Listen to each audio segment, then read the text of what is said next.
How's this mustache, man? How's it look? Hanging low this week. Is it because you've twisted it downwards? Yeah, it usually goes out like this, but that's the hard one. That's the hard way to do it. Do you blow dry?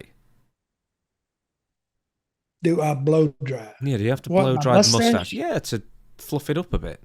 I have, but unless you put the gel on it, it won't do this. Mm. It'll go all kind of ways.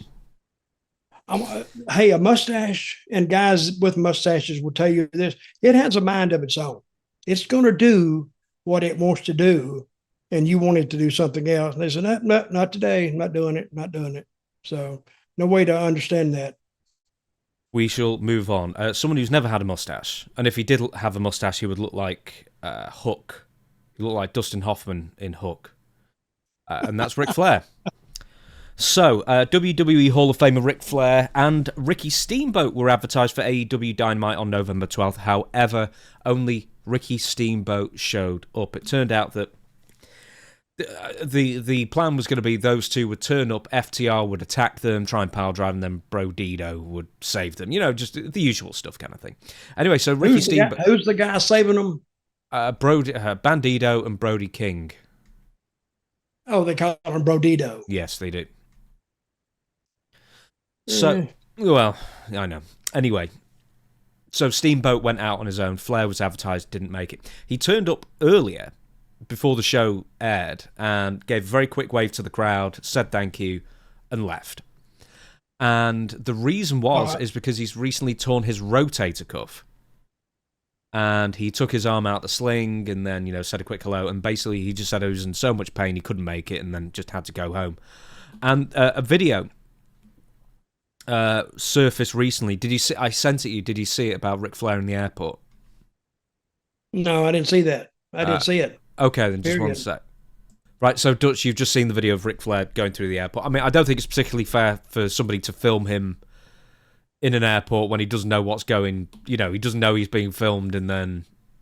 But he's looking rough at the moment. It doesn't help a rotator cuff injury as well. But goodness me, I wish he'd stay home more. Well, he's done this all his life. It's hard to stay home after not for me, but. I was going to say, did you find that? What, stay at home? Yeah. Hell, I like stay home. Sometimes my bills come due and I have to get up and do something. No, you don't. You just sit there and you just stay in your home and do this podcast. Yeah, that's what I basically do. Flair, I mean, somebody that sees him, they got to say, man, he don't look like he's moving awfully slow. And he looks like he should go straight to a bed and lay down.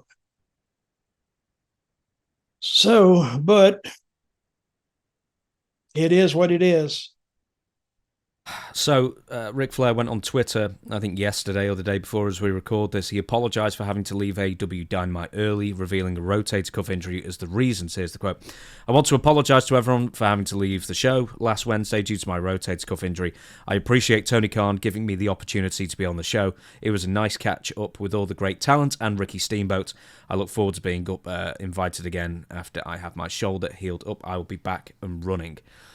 I'm wondering, kind of like, did he go and just get the payday? So right, I'm off now. Bye, as quickly as he could. But well, I think he showed up. This is what I think, and Tony Khan's not blind, and he saw how Flair was moving, and I think if he made this decision, he probably made a good one.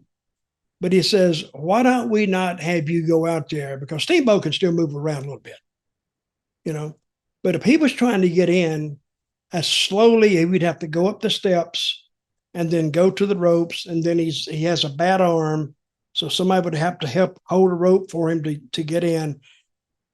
Just the visual of that, saying this he'll never have another match again. You can't. I mean, nobody could have a match with him. He was threatening, wasn't he, again? Like he wanted to have another last match ever. Like probably early this year or last year. In the same breath that he had two Well, heart attacks in the last one. I think he's played that hand already. But see, there is no last match in wrestling. I think who just had a going away party or Goldberg. match, and that was okay because he can still go a little bit. He didn't like the finish of it. I don't blame him, but they did the right thing with Goldberg. They actually had him lose,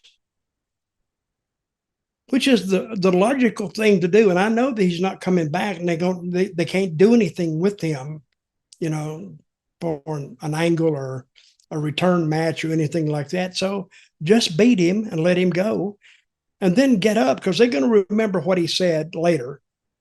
They won't even remember basically how he lost. And so let him get in. And what he was irritated about is he didn't get his statements in that he had prepared. And he wanted to thank everybody who's helped him along the way. I know what he wanted to do. But see, with Flair, there's nothing left for Flair anymore. I don't even think he could even do a manager's job now. No. Because of the way he's moving. And you could tell that shoulder was bothering him because he's got it up like this.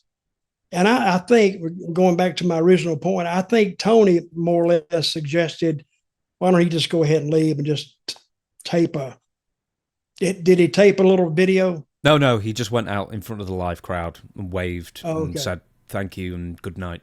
That was pretty much it. Like before even the show started, so to get him off home early. So, someone did right by him. Did they tape that, you think? I'm sure they did. They probably did, but they've not released it, no. Yeah, well, as long as the live crowd saw him and, as long as they get an understanding of why he's not there, I think most crowds will accept that.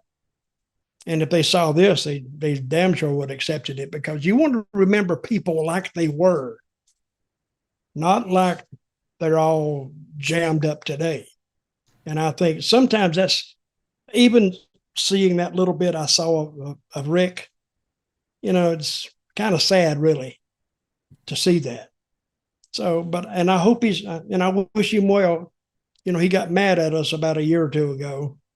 So he actually called me up and said he was going to beat the crap out of you.